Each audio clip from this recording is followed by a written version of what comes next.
జై శ్రీరామ్. ఏది రాలేదు? ఇందాకే వచ్చారని చెప్పావు.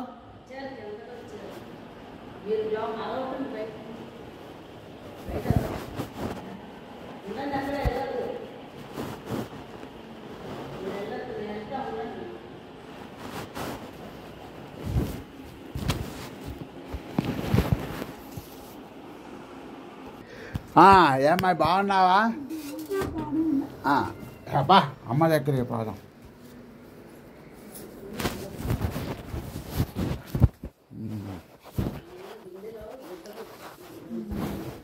ఏది అమ్మ బాగున్నావు వదినా? బాగున్నా. ఏం చేయట్లా, ఏం తోస్తుంది. అక్కయ్య బాగున్నావా? జై శ్రీరామ్. వాంత్ వెల్కమ్. నేను ఆపుతాలే, నేను వేస్తాను, నువ్వు జై శ్రీరామ్ అని పద. సేవకు వేలాయరా.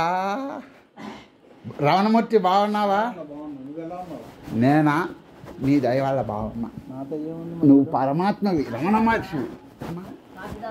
నువ్వు బాగుంటే మేమంతా బాగుంటాం అయ్యా. కూర్చోవదినా.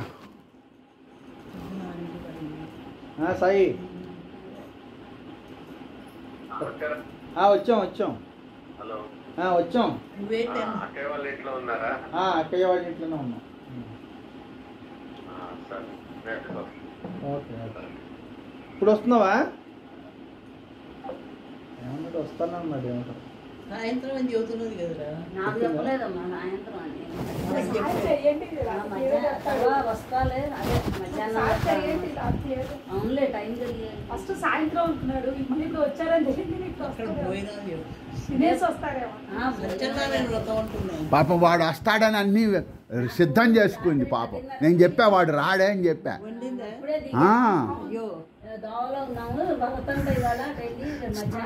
గోంగూర, సొరకాయ ముక్కలేసి పులుసు కూర, బెండకాయ కూర, మామిడికాయలు, గడ్డ పెరుగు అంతా సిద్ధం. వాడు రాడేని చెప్పాను నేను ముందే. జ్యోతిషం మావయ్య నువ్వు అనుకున్నట్టే అయింది అన్నది.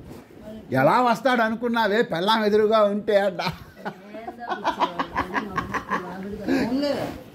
ఒక్కదాన్ని వదిలేయలేడు కదా పాపం. అర్ధరాత్రి దిగింది ఫ్లైట్. ఇక ఫోన్ చేసింది ఉండబట్టలేక. చెయ్యాలని కూడా తెలియలేదుట వాడికి. అయ్యో ఇక్కడ ఎదురు చూస్తుంటారే, వస్తానని చెప్పానని కూడా. ఏం తెలిసిందంటే అప్పుడు ట్విస్ట్ చేసింది పెళ్ళాం. అక్కడ సత్యనారాయణ వ్రతం జరుగుతుందిట. అది అయ్యాక మరి మీరు లేనిది బట్టలు ఎలా పెడతారు?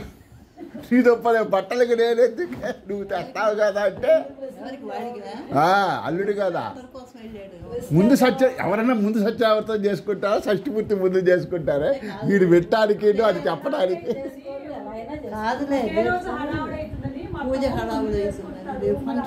అదే ఈయన కూడా అలాగే చేస్తుంటాడుగా. పతంజలి కూడా హోమాలన్నీ ప్రేక్షకులకు ఎందుకు విసుగు కలిగించటం అని ముందు రోజు చేసుకొని తర్వాత ఫంక్షన్ పెడతాడే.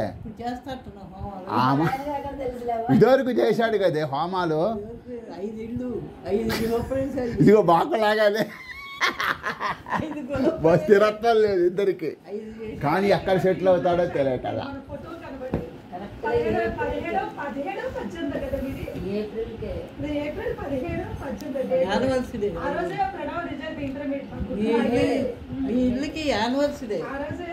ఐదేళ్ళు పంచవర్ష ప్రణాళిక. అవును, ఈ 5 ఏళ్ళకి 62 లక్షలు పెడితే ఇవాళ 92 లక్షలట. అది పెరిగిపోయి మీ దాంతో సమానంగా. అక్కడ కూడా అంతేగా 92 అయిందిగా. కాగితాలు లేవట. మరి పొన్నూరు ఇల్లు లాగా అయిపోయి ఇదేదో అదే తక్కువైంది, బాగానే అయింది. వదిన అంటుంది, ఏమంటే మేము ముగ్గురం ఉన్నామంటే మీరు 10,000 ఇస్తే అలాగ 17,000 అంటే ఇవ్వండి. ముగ్గురం 3-5 తీసుకుంటాం అంటే. సరేలే అమ్మా ఇస్తానులే 5,000 దేవుంది. ఈయన కూడా అలాగే అడిగాడు. ముందు 10,000 ఇచ్చి రాసుకుందా వరకు కథ వదిలే గుర్తుంది నీకు. ముగ్గురికి 3-5 పంచుకోవడానికి సరిపోదు. అలాగేనండి అన్నారు. మంది ఉంటే వాళ్ళు ఎందుకు ఇస్తారు? ఇచ్చారు ముగ్గురు 15,000 ఇచ్చారు. ఇచ్చారమ్మా వదిన నాకు గుర్తులేదు. 15,000 ఇవ్వలా? ఏమో పొలం తెలియదు నాకైతే. కాదు అడిగాం కదా, ముగ్గురు ఉన్నామమ్మా నాయన. అప్పుడు లలితక్కయ్య కూడా పక్కనే ఉంది ఆ రోజు.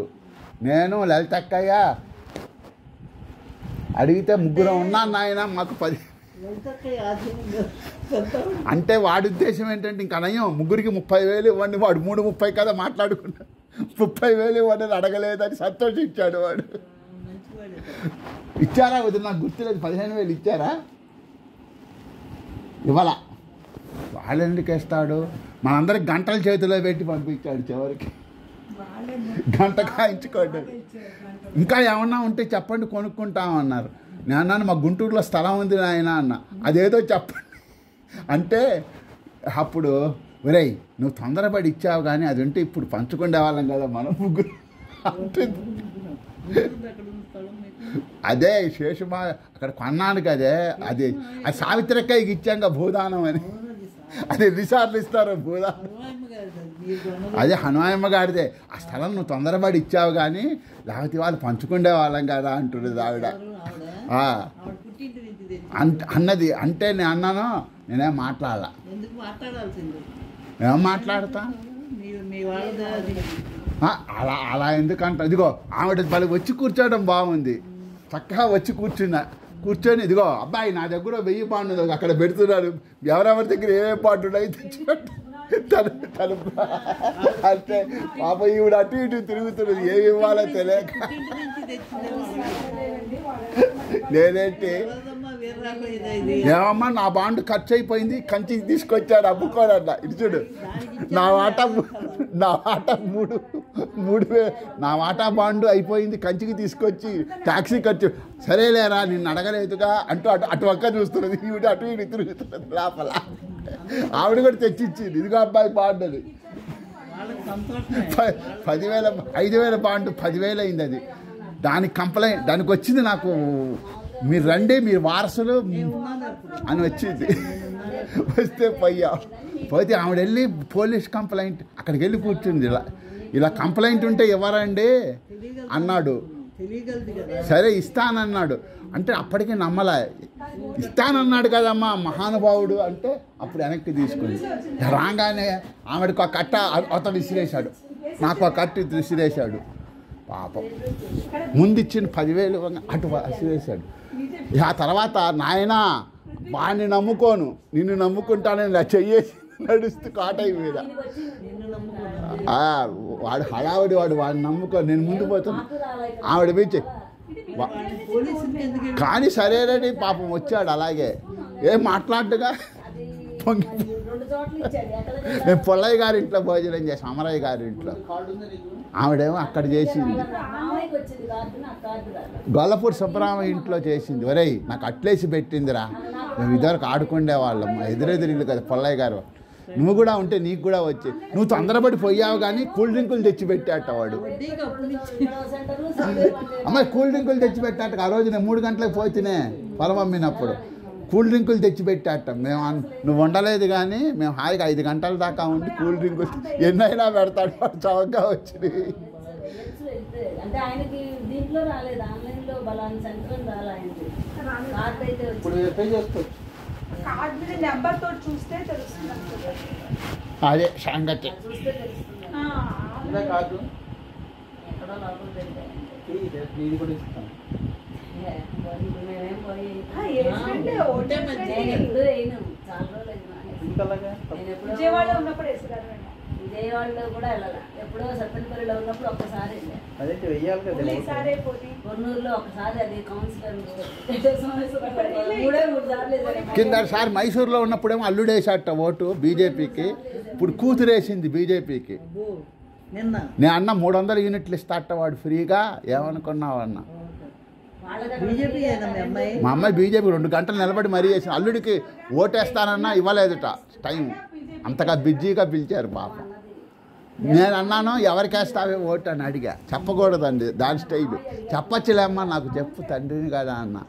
సరే బీజేపీకి అండి మంచి పని చేసావులే 300 యూనిట్లు ఇస్తారట ఫ్రీగా అన్న. మాకెవరికేస్తారంటే వాడెవడో 5,000 ఇస్తానట కేసీఆర్. మళ్ళా వీడేమో 4,000 ఇస్తానంటున్నట్టు గెలిస్తే తెలుగుదేశం వాడు. కాదు అప్పుడు నాకెవరో చెప్పారు అసలు తీసుకోవడానికి నువ్వు ఉండవు ముందు. వాడు ఏదో ఇస్తాడని పోతే ఇవ్వటలేదు అనుకుంటున్నావు, తీసుకోవడానికి నువ్వు ముందు నువ్వు ఉండవు. ఆ ముస్లింలు మళ్ళీ వెనక్కి పంపిస్తారట. 50 ఏళ్ళు వెనక్కి వెళ్ళిపోయింది భారతదేశం. అడుగు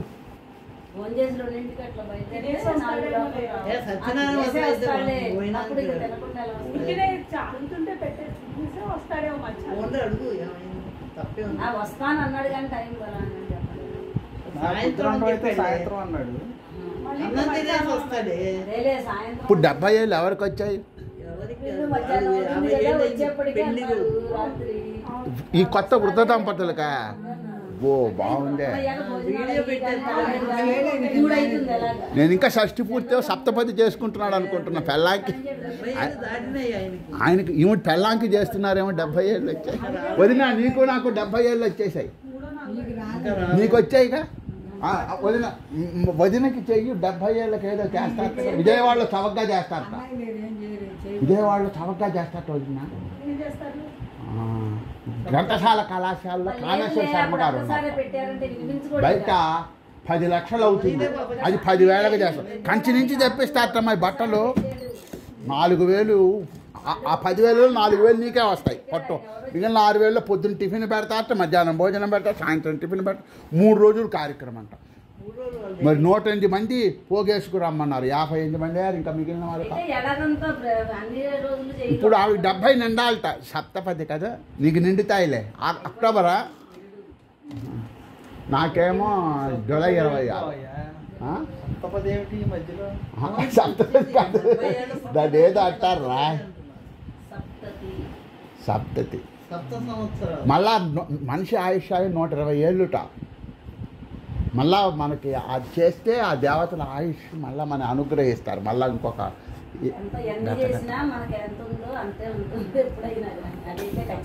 అలా కాదుతే ఇప్పుడు సైకిల్కి 10 ఏళ్ళని ఇచ్చారనుకో పీరియడ్, నువ్వు ఇష్టం వచ్చినట్టు తొక్కితే 6 ఏళ్ళకే పోతుంది. పువ్వా అని పూజించుకుంటూ ఉన్నావు అనుకో, అది అన్నేళ్ళు కాకుండా ఇంకో 10 ఏళ్ళు కూడా వస్తుంది. అది బాగా చెప్పావు. ఆకలేసిన రోజేమో తినటానికి లేదు, ఆవకాయ నీళ్ళు తిని బతికాం. ఇప్పుడేమో తిన్నామంటేనేమో రోగాలు వచ్చి పడతాయి. ఏం చేయాలి? అప్పుడే పాపం వాళ్ళకి లేకపోయా తినటానికి. నాకెప్పుడు బాగానే పెట్టారులే, మా అమ్మ బాగానే పెట్టింది. ఆవిడెప్పుడు పప్పేగా, నాయన నీకు పప్పుకు తక్కువ చేయాలి అన్నది. సీతారామ అత్తయ్య కూడా ఉంది, నాయన గోంగూర పప్పుకి ఈ 400 సరిపోతాయిలే, ఇంకా నువ్వు 10 పైసలు 50 పైసలకు ఆశపడవాక అని చెప్పింది. అసలు ఒరే రామకోటి అసలు వీడి ఉద్యోగం ఏంటిరా అని అడిగి అప్పుడు వచ్చాక కదా అంటే ఏం లేదు ఏరా అంటాడు. ఏమంటాడు? అమ్మ అక్కడ టికెట్లు అమ్ముతుంటాడు అంటేను గవర్నమెంట్ ఉద్యోగమేగా అంది. గవర్నమెంట్ ఉద్యోగమే అమ్మ. సరే నువ్వేమో బ్యాగన్లు సర్టిఫై చేస్తా, వాడేమో ప్రయాణికులకు టికెట్లు అమ్ముతాడు, మంచిగా బాగానే ఉంది ఉద్యోగం అన్నారు.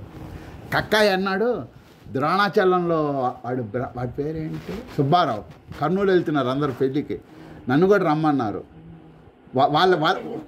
వాళ్ళ యొక్క లెక్కలేంటో తెలుసా? ఒరేయ్ నువ్వు వచ్చావనుకో నీకు బట్టలు పెడతారు, నువ్వేదో చదివిస్తావు కదా దానికి చెల్లవుతుంది. లెక్కలు బాగానే. మరి వాణి కూడా తేకపోయారా అన్నట్టు ఆ సుబ్బారావు. అదేనే చావలి సుబ్బారావు. అక్కడికి కదా పోయారు వీళ్ళంతా, కర్నూలు పోయారు. గుంటూరు నుంచి కర్నూలు పోయారు వీళ్ళంతా, పెళ్ళికి వచ్చారు విశాఖపట్నం నుంచి. ఏమో ఎవరిదో నాకు తెలియదు. నేనేమో భయపడి చూస్తున్నా.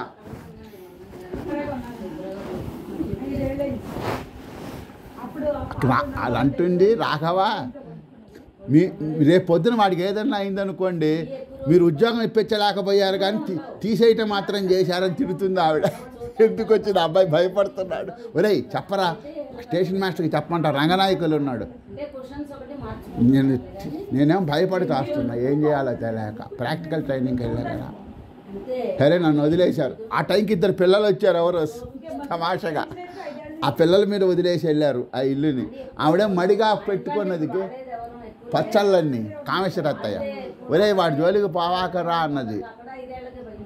విడిగా తీసి పెట్టాను మీకు పచ్చళ్ళు నాయన, అవి తినండి అంది. అన్నం వండుకొని గోంగూర పచ్చడి, ఆ పెరుగు వస్తుందా పెరుగు తినండి అని. ఈ పిల్లలు తెలివి చూడు, శంకరాభరణం సినిమాకి తీసుకెళ్లారు. నేనేమో భయపడి తోస్తున్నా. అమరావతి ఎక్స్ప్రెస్ ఇంజను వీళ్ళింటి వెనకాలే పట్టాలేగా అక్కడ పెడతారు. పొద్దున పూట ప్రాక్టికల్ ట్రైనింగ్ అని పోయాం. ఉన్నారు కదా వీళ్ళు అంటే వెనకాలే. కామేశ్వరత్తయ్యతో పాటు నాకు కూడా అరటి చెట్లలో మొహం కడుక్కుండేవాడిని. ఆ రాధాయి కడిగిచ్చేది, మేమంతా వెళ్ళి కూర్చొని కడుక్కుండేవాడు.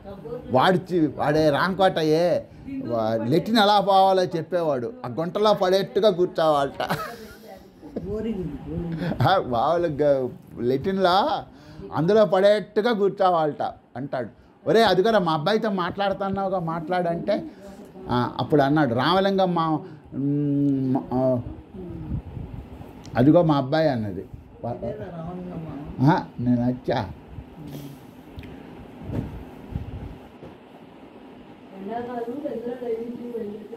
వాడు అక్కడ కూడా వచ్చాడే గట్టి చలపతిరావు ఇంటికి కూడా జగ్గాయి. వీడు తెలుసా అంటే ఎందుకు తెలియదు, మా వాళ్ళ దూడని ఆడిచ్చేవాడిని నేను అనేవాడు పొన్నూరులో వాడు జగన్నాథం.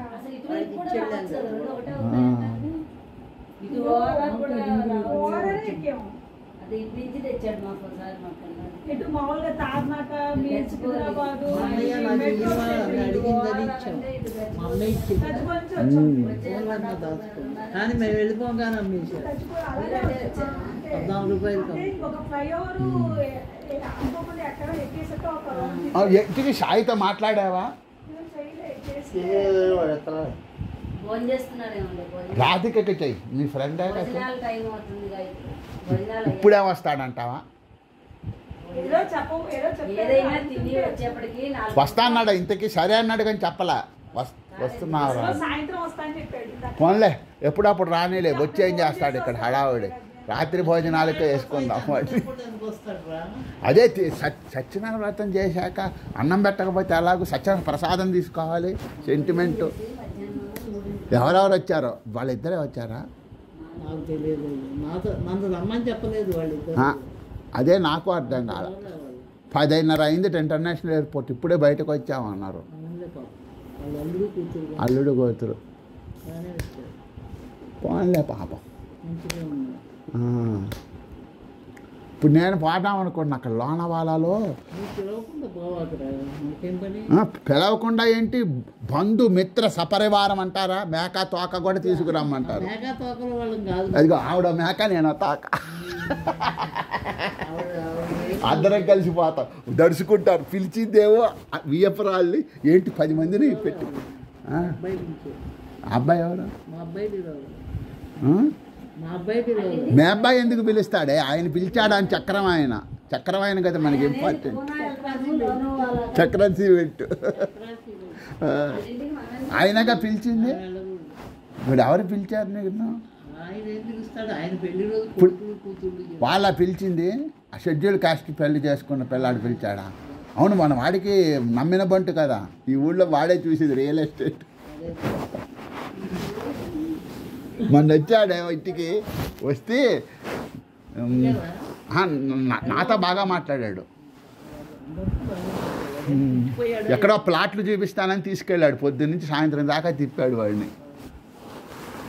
ఫోన్లో ఎవరో ఒకళ్ళు మెయింటైన్ చేయాలిగా. ఇప్పుడు మా ఇంటి దగ్గర ఎక్కయా 4 బెడ్రూములు 3 ప్లెక్స్ కడుతున్నారే. 3 ప్లెక్స్